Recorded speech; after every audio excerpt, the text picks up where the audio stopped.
Baik, Assalamualaikum warahmatullahi wabarakatuh. Selamat siang Pak Farid, juga dalam keadaan baik-baik saja, kita dalam lingkungan dan rahmat dari Allah. Di sini saya akan membuat video tentang review dan juga pendapat saya tentang masa perkuliahan tengah semester ini. Sebelum itu, izinkan saya perkenalkan diri terlebih dahulu.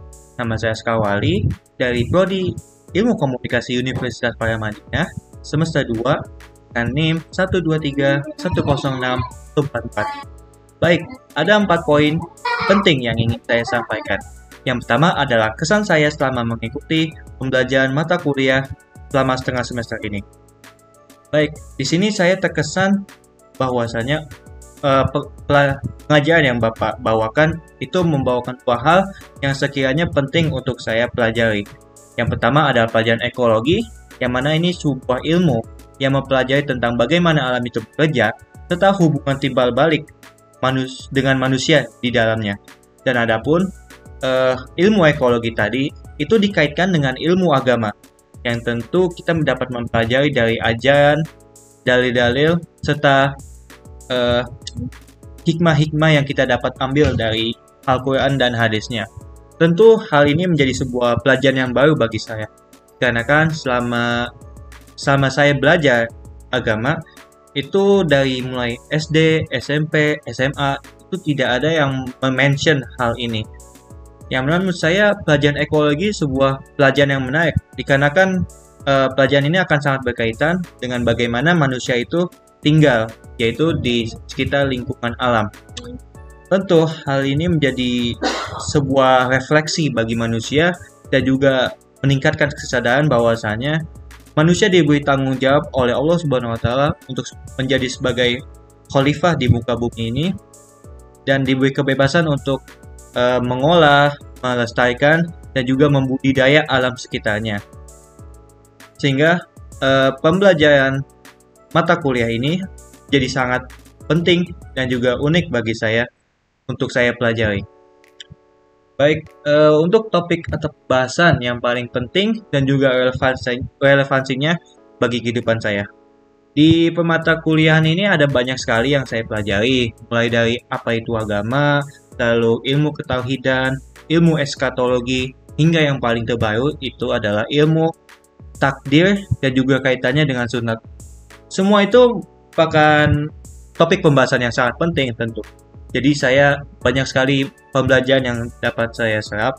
Namun ada satu hal yang menurut saya menjadi sebuah kesadaran bagi saya untuk perbaiki diri, yaitu bagaimana Bapak itu mengajarkan saya bahwasanya zakat itu tidak hanya sebuah sekedar amal untuk bagi pada mereka yang tidak mampu. Namun zakat memiliki makna yang lebih besar daripada itu, yaitu bagaimana zakat itu dapat menghancurkan dinding keangkuhan, dinding keegoisan, hingga dinding kesombongan bagi diri manusia.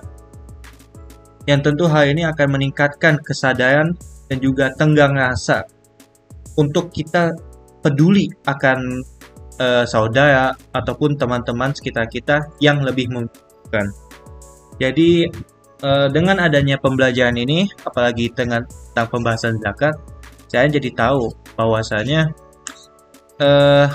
kita perlu memiliki tenggang rasa dan juga kepedulian terhadap manusia yang lain di sekitar kita, karena kan memang manusia sebagai makhluk sosial butuhkan jalinan hubungan dengan orang lain, lebih lagi apabila itu saudara muslimin.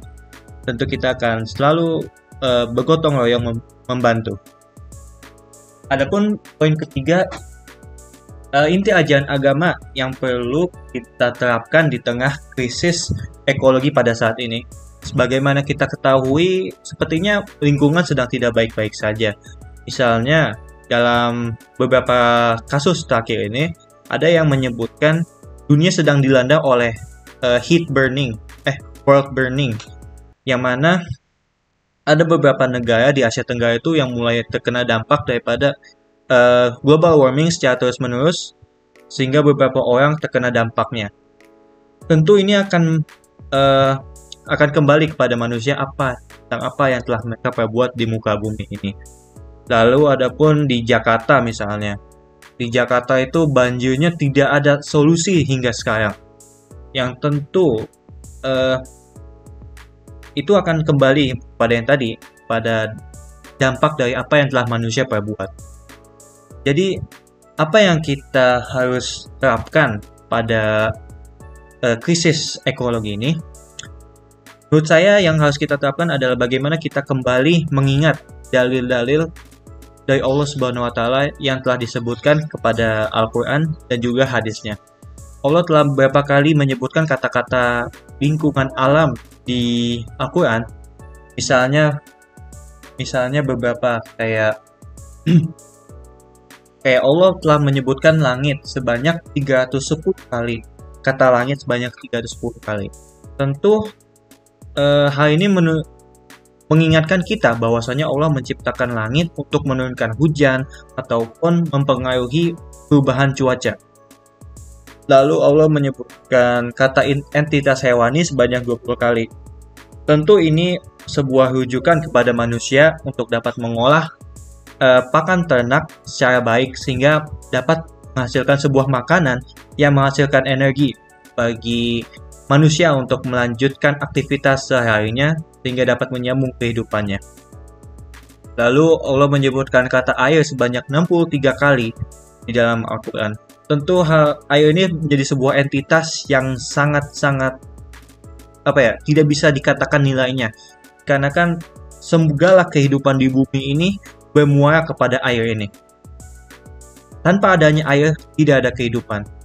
Oleh karenanya, manusia dituntut untuk selalu menjaga kelestarian lingkungan, khususnya air. Yang mana jadi kita tidak usah buang sampah sembarangan ataupun mencemari sungai-sungai yang ada. Lalu yang terakhir, Allah menyebutkan bumi itu sebanyak 451 kali banyaknya. Tentu ini menjadi pengingat bagi manusia bahwasanya manusia itu hanya tinggal sementara di bumi dan juga menapakkan kakinya di bumi ini. Yang mana Allah telah menyediakan beragam keanekaragaman hayati dan juga non-hayati yang mana bisa manusia gunakan untuk melanjutkan kehidupannya dan bagaimana manusia mengolahnya. Oleh karena itu Allah juga memerintahkan manusia untuk melarang dan juga menjauhi dari perbuatan-perbuatan fasad, yaitu perbuatan yang dapat merusak keseimbangan dan juga merusak tatanan lingkungan yang telah Allah ciptakan. Tentu fasad ini akan berdampak kembali kepada manusianya. Jadi apapun beberapa fenomena alam yang terjadi di bumi ini tidak lain dan tidak bukan adalah hasil dari perbuatan manusia itu sendiri. Bagaimana perbuatan buruk manusia itu akan kembali kepada mereka.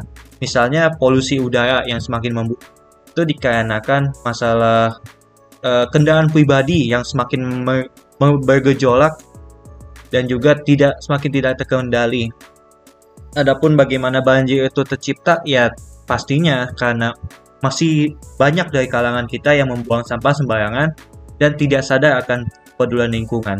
Dan juga pemanasan global mungkin ya masih berkaitan dengan bagaimana hutan itu banyak yang ditebang, banyaknya pencemaran di sungai sehingga yang dari plankton itu jadi terganggu gitu ekosistemnya. Jadi kita harus selalu mengimani dalil-dalil yang telah Allah turunkan kepada kita melalui Al-Quran dan hadisnya. Baik, poin terakhir adalah kritik dan masukan yang penting bagi saya kepada Bapak untuk meningkatkan lagi pembelajaran kuliahnya.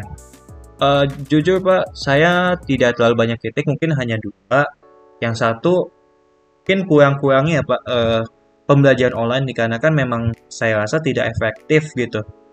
Kalau misalnya diadakan secara online, ya Bapak tahu sendiri lah kalau online itu sinyalnya jadi, kalau misalnya sinyalnya lagi jelek itu suara Bapak jadi nggak jelas, jadi saya nggak bisa mencerna omongan Bapak dengan baik, jadi kurang efektif aja gitu ya Pak.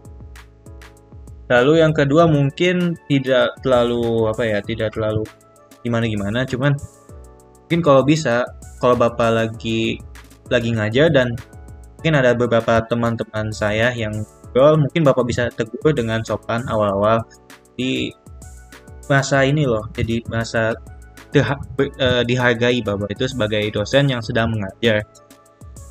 Tentu sebagai mereka untuk mempelajari agama Islam juga, karena kan mahasiswa masih membutuhkan tiang agama untuk bertahan hidup di tengah eh, maraknya kejahatan di muka bumi ini. Eh, Baik, mungkin apa namanya, pendapat saya terhadap pembelajaran Bapak, mungkin saya sangat terimpress, sangat terpukau dengan cerita-cerita Bapak yang menceritakan pengalaman Bapak ketika mengajar ataupun belajar di luar negeri. Yang dimana Bapak waktu itu menceritakan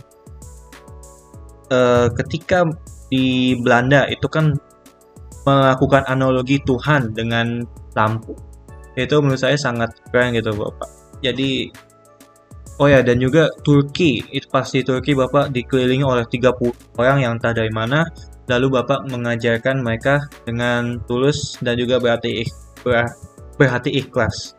Jadi ini sebuah inovasi dan juga inspirasi bagi saya untuk belajar lagi sehingga jadi seperti Bapak. Apalagi kan bisa ke luar negeri itu, wah, Masya Allah, itu mungkin jadi mimpian saya dan orang tua saya kali di masa depan kelak.